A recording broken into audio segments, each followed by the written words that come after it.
Ang kwentong ito ay hangus sa tunay na buhay. Karanasan ito ni Nestor taong 1959, Daet, Camarines Norte.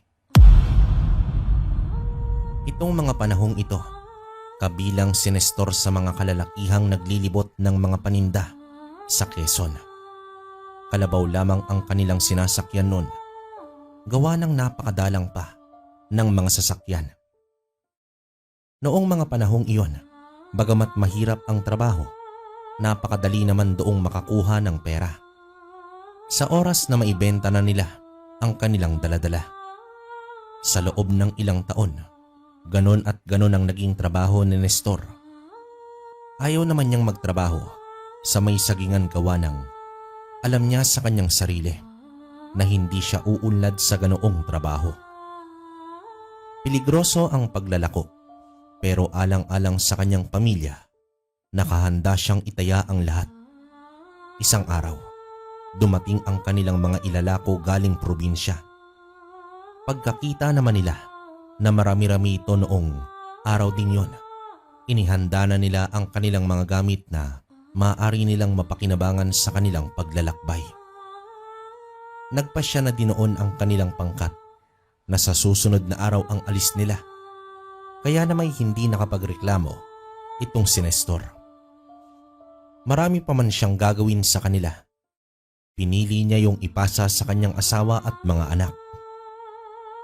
Mga anak, magpakabait kayo rito ha. Mawawala lang si tatay ng 2 linggo. Huwag niyong iiwan ang nanay niyo rito. Tumulong kayo sa lahat ng gawain.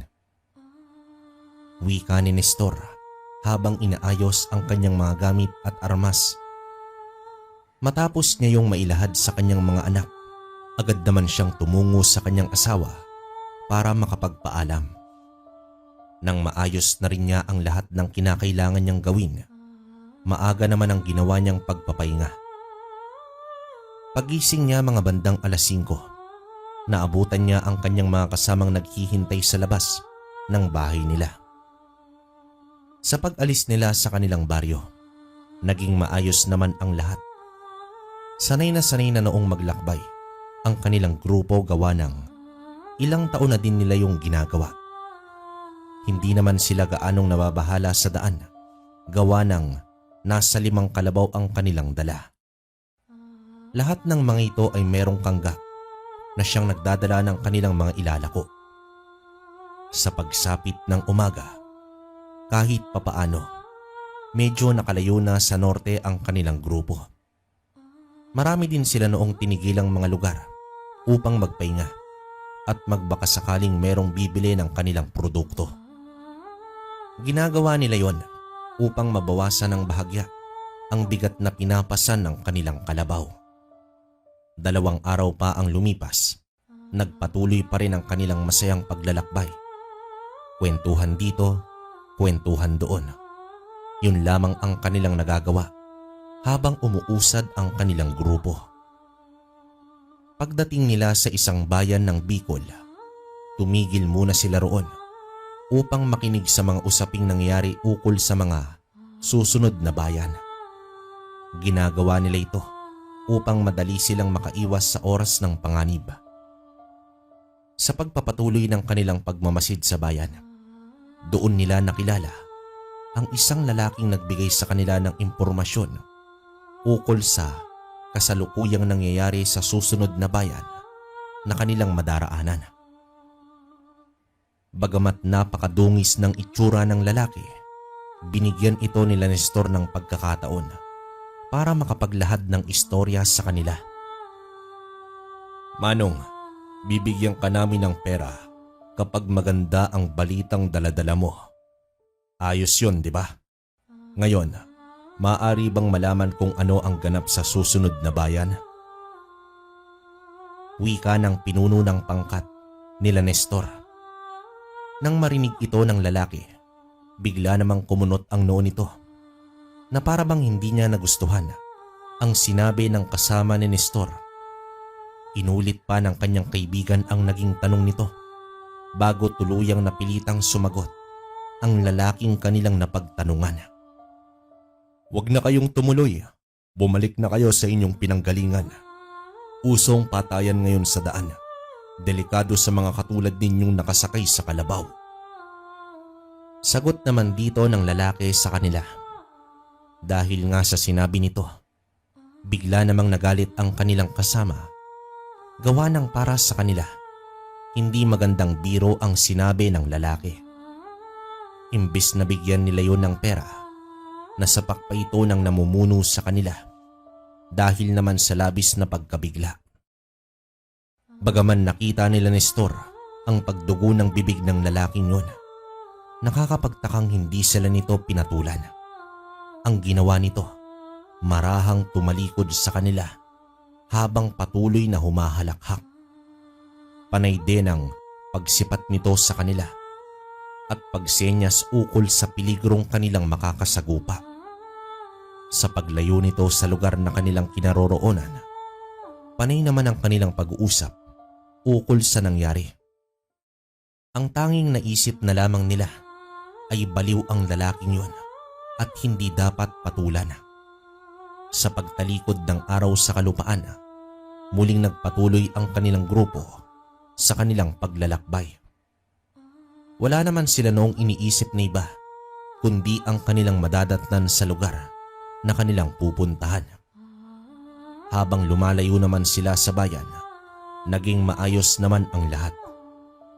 Kahit napakadilim na, noon ng daan ay patuloy pa rin nila itong binabagtas. Kampante naman noon ang grupo nila Nestor sa kadahilanang meron silang daladalang mga armas. Marami na din silang napagdaan ng engkwentro sa daan kung kaya't sanay na sila na makipaglaban. Bale, naglalakbay ang kanilang grupo noon hanggang sumapit ang 12:00 ng gabi. Bago naman sila tuluyang magpahinga sa gilid ng daan. Salitan din noon ang pagbabantay upang masigurong hindi sila masasalisihan ng mga masasamang loob na gumagala sa lugar na yon. Sa pagpatak ng 1:00 ng gabi, halos wala na silang makita sa paligid. Ang tanging tunog na kanilang naririnig noon ay ang pag-ikot ng gulong ng sinasakyan ng kanilang mga paninda. Si Nestor noon, patulog na gawa ng siya ang magbabantay sa oras na magpahinga na ang kanilang grupo. Ilang minuto pa ang lumipas, bigla naman silang naalerto sa kanilang dinaraanan. Nakarinig sila ng iilang mga sanga ng puno na nagtutunugan.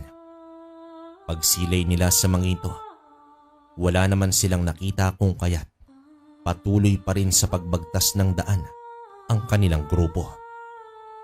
Maya-maya pa, laking gulat na lamang nila nang makasilay sila ng isang matandang babaeng uugod-ugod na pilit tumatawid sa daan. Pagsilay naman ito sa kanila, bigla naman yung naglaho ng sa hindi malamang dahilan.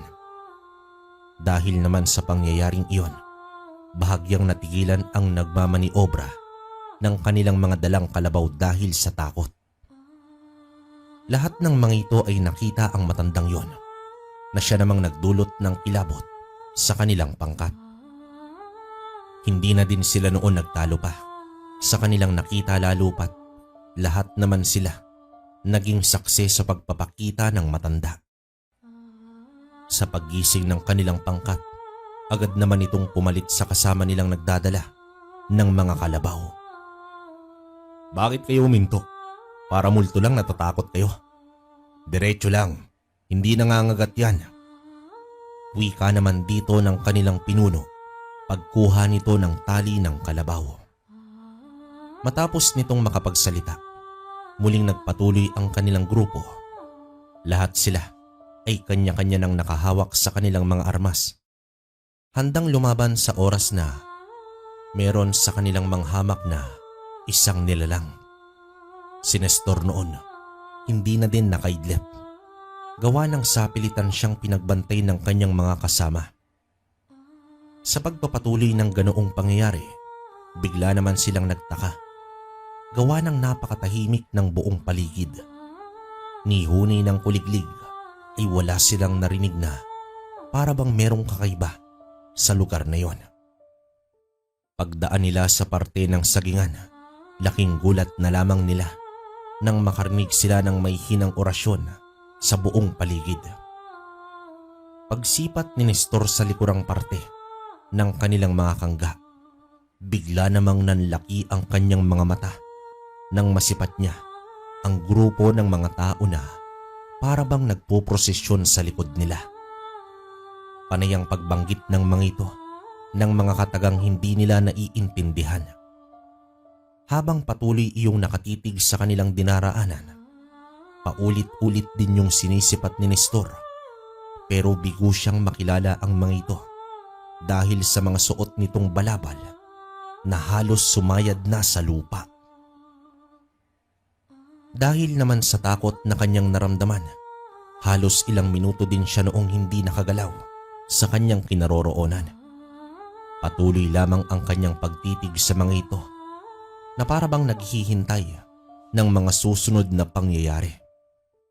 Maya-maya pa, bigla namang napasigaw ang isa sa kanilang mga kasama nang masipat nito ang dalawang panauhin na dahan-dahang ginagabayan ang dala nilang kalabaw.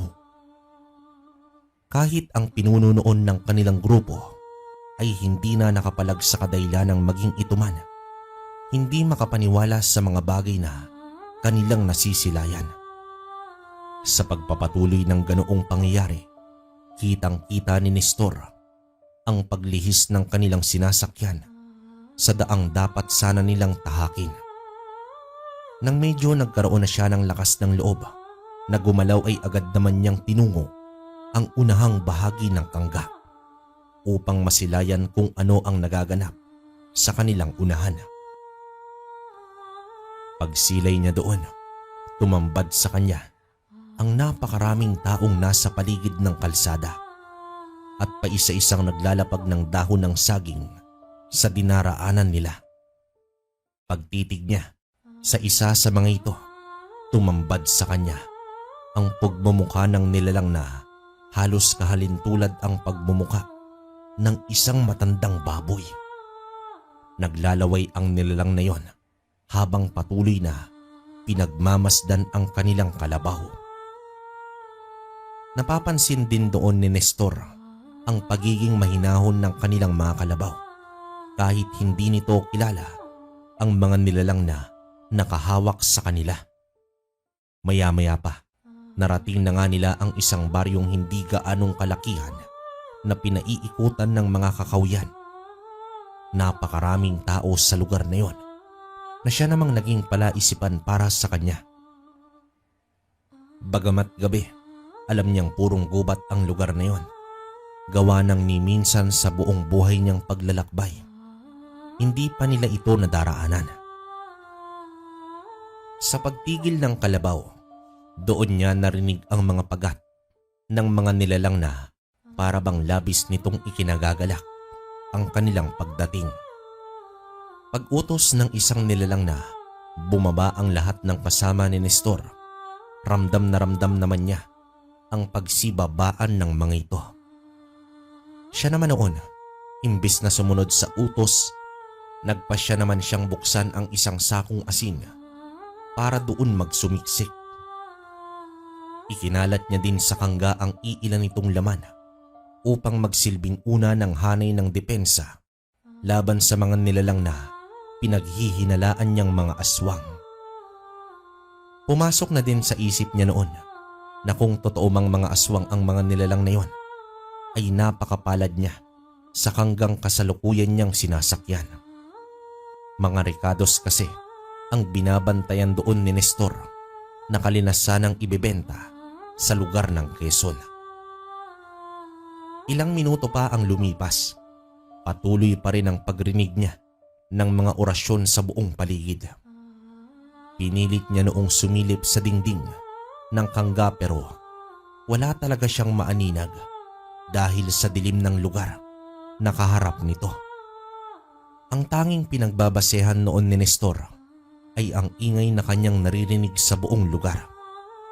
Sa pagpapatuloy ng kanyang pagramdam, rinig na rinig niya ang pagsigawan ng iilan sa mga nilalang.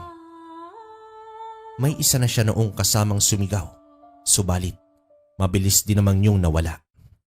Maya-maya pa, bigla niyang narinig ang isang matandang garugal ang boses na nagsasabi ng, "Tingnan niyong mga kangga, siguraduhin niyong walang matitira." Matapos nitong makapagsalita, rinig na rinig ni Nestor ang pagsita uban ng kangga na kanyang mga kasama habang patuloy na umuungol ng napakalakas ang iilan sa kanilang mga kalabaw. Pagramdam niya noong tataob na ang kanggang sinasakyan niya, agad naman niyang hinawakan ng maigi ang kanyang bibig upang hindi siya makalikha ng ingay sa paligid. Sa pagtaob naman ito sa lupa, maliit na paggalaw ang ginawa ni Nestor. Malapit sa kanya noon, gawa ng nagkalat sa lupa ang mga bawang at asin na kanilang daladala. Makalipas pa ang ilang oras, nanatili siya sa ganoong posisyon. Ramdam niya na ang hirap ng kanyang pagtitiis, pero pinilit niya ito alang-alang sa kanyang sariling kaligtasan. Nang medyo napagtanto niyang tahimik na ang paligid ay dahan-dahan naman siyang gumapang patungo sa gilid ng kangga. Pagsilip niya sa lugar, tumambad sa kanya ang napakasukal na bahagi ng gubat. Siguradong-sigurado noon si Nestor na walang baryo sa lugar na yon, gawa ng ilang ulit na sila doong napadpad. Ang ipinagtataka niya lang ay kung bakit sa dinami-rami ng kanilang paglalakbay, bakit noon lang yon nagparamdam sa kanila. Akala niya nga na masamang panaginip lamang, pero nakailang ulit na siyang kakakurot sa kanyang braso, pero ganoon pa rin ang mga bagay na kanyang nasisilayan. Sa pagsapit ng umaga, naghintay siyang lumiwanag ang buong paligid. Nang maramdaman niya ang sikat ng araw, doon pa lamang siya nagtangkang lumabas sa ilalim ng kangga. Paglabas niya noon, bumungad sa kanya ang napakaraming kakawian na siya namang labis niyang ipinagtaka. Isipin niyo, purong kakawian ang lugar na yon at makikipot din ang daan. Ni maliit na kangga, ayon kay Nestor, mahihirapan pa doong dumaan. Sa pagpapatuloy ng kanyang pagmamanman sa paligid, pilit niyang hinahanap ang bakas ng kanilang dinaanan. Subalit maging ito man ay hindi niya nagawang madiskubre. Halos takang-taka na noon si Nestor, gawa ng papaanong nangyari ang mga bagay na yon. Nang mapagtanto niyang wala na siyang magagawa, nagpasya naman siyang humanap ng kanyang sariling daan. Hindi na din niya hinanap noon ang kanyang mga kasama sa kadahilan ng alam niya sa kanyang sarili na kagabi pa yon nawawala. Habang tinatahak ni Nestor ang napakasukal na gubat, halos ginawa niya naman ang lahat para makabalik sa daang dinaraanan ng mga sasakyan. Ang ginawa niya noon, tinahak ang direksyon kung saan nakaharap ang nakataob nilang kangga. Akala niya magiging madali lang sa kanya ang lahat. Pero lumipas na noon ang ilang oras, hindi pa rin siya nakakalabas sa gubat. Animoy pakiramdam niya, umiikot lang siya sa buong paligid.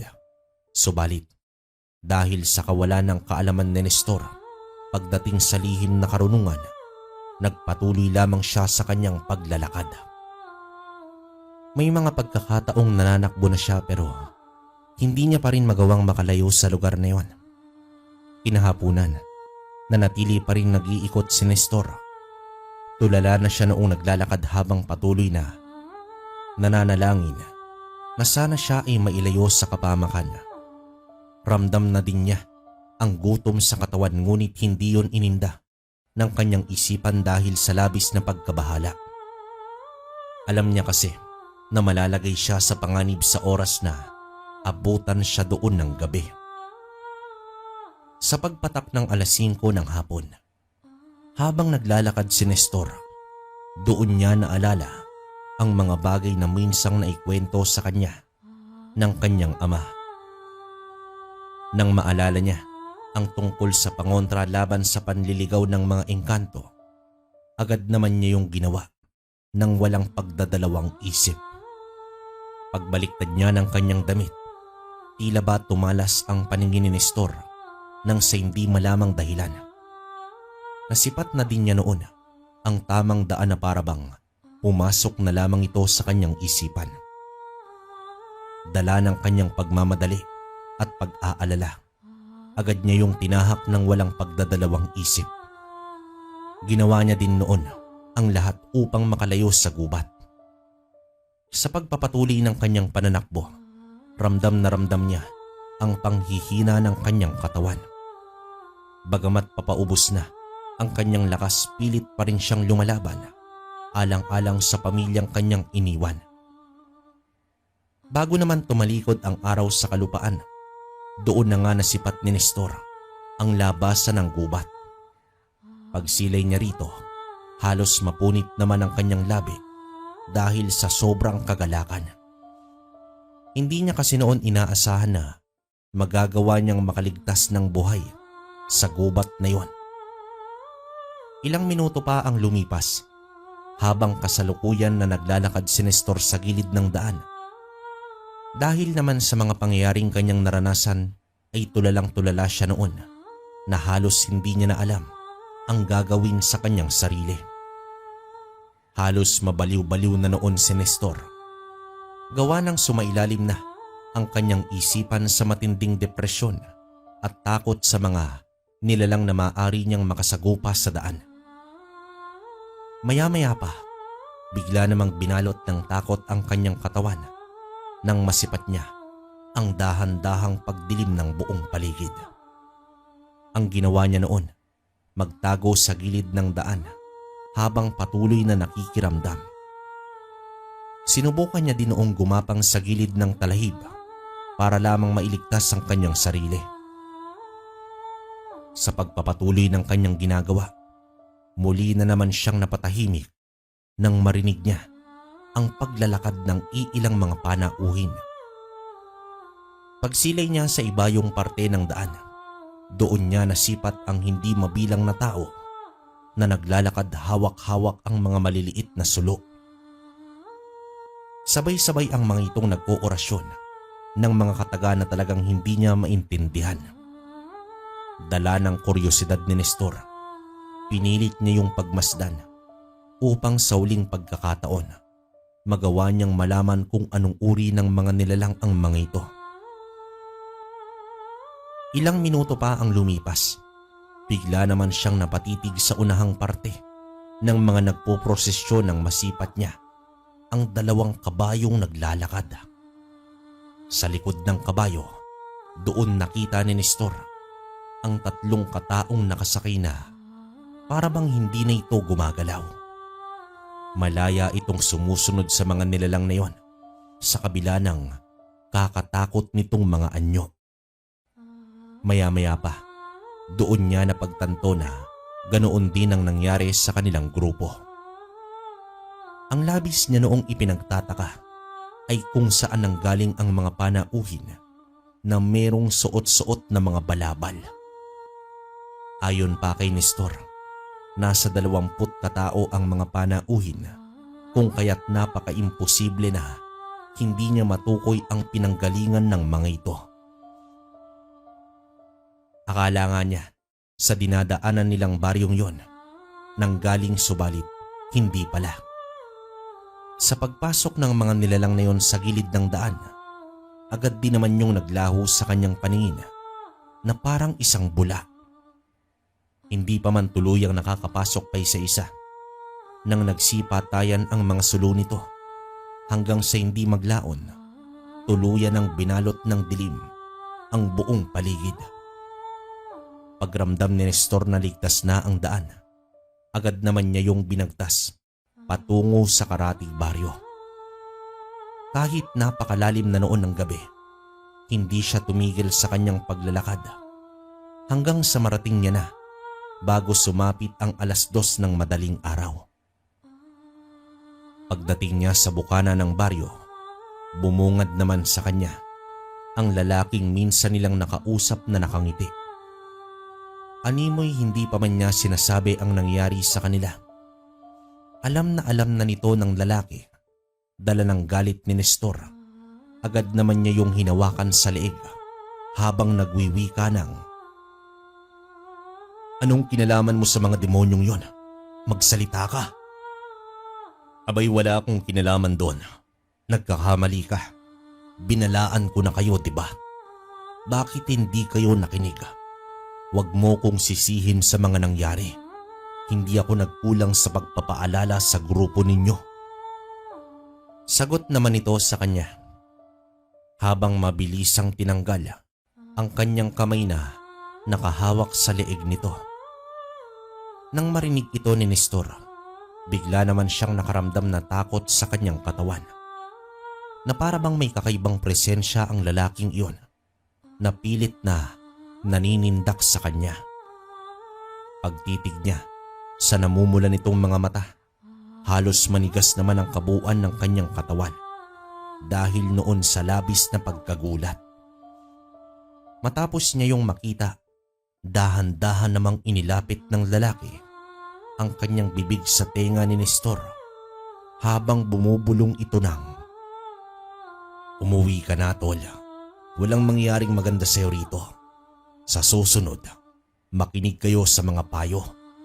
Hindi naman masamang maniwala. Tandaan mo, nasa uli ang pagsisisi." Matapos nitong makapagsalita, bigla namang yung umatras sa kanyang kinaroroonan at kasabay nito ang mabilisan nitong pagpalit ng anyo.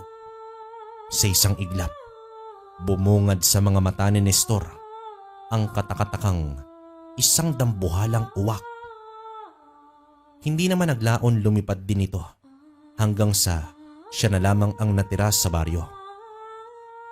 Makalipas ang 3 araw, nakabalik na nga siya sa kanilang tahanan. Magmula noon, kailan may hindi niya pinangarap ang paglalako.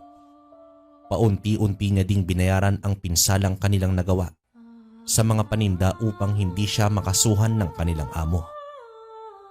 Pinalabas na lamang noon ni Nestor na nabiktima sila ng mga magnanakaw at mga mersenaryo na nagbabantay sa daan. Subalit sa kabila ng isiniwalat niyang yon, hindi pa rin niya matakasan ang katakot-takot na katotohanan nang minsan siyang maligaw sa gubat ng mga aswang. So yon, tapos na yung kwento natin mga kabaryo. Grabe, nakakakilabot yung kwento natin, no? Hindi naman to totally bakbakan, pero siguro kung ako man yung nasa katayuan ni Nestor, hindi ko alam kung kaya ko bang ikwento to. Siguro nabaliw na ako, di ba? May ganong tao eh. Kasi isipin nyo na lang, ang daming aswang nun, tapos parang ang nangyari kasi, nahulog sila sa sabulag, no? Pwedeng ganon, di ba? Kasi nga, may time na hindi siya makalabas doon sa gubat. Ilang araw na, pang 2 days niya ata. So, buti na alala niya yung tinuro sa kanya dati ng kanyang ama. Na yun nga, pagbaliktad ng damit. So, yun. Talagang legit yun mga kabaryo. Pwede niyong gawin yun. Kung sa ngayon, ewan ko kung may nangyari pang ganun. Pero yun nga, matinding sabulag yun. Kumbaga, kung napansin nyo, napakinggan nyo na sa mga past kwento natin, bukod sa sabulag, pwedeng bagat, no? Bagat ng aswang, pwedeng ganun. So, yun. Saka grabe. Hindi ko alam kung coincidence yung nangyari sa kanya na nandun siya sa kangga ng mga Ricados. Laking tulong ng asin, di ba? Pero hanggang ngayon, questionable ako kung anong uri ng aswang o engkanto yung nakaharap ni Nestor. No? Saludo pa rin kay Nestor. So yun lang naman mga kabaryo. Kayo kung may komento kayo sa kwento natin, comment nyo sa baba para mabasa ko. Tapos pwede nyo rin kaming pakinggan kwentong baryo saka kwentong kalakbay. Bawi rin ako sa shoutout sa inyo sa mga next upload natin. Sa ngayon, hanggang dito na lang muna. Hanggang sa susunod na kwento. Maraming salamat sa inyo.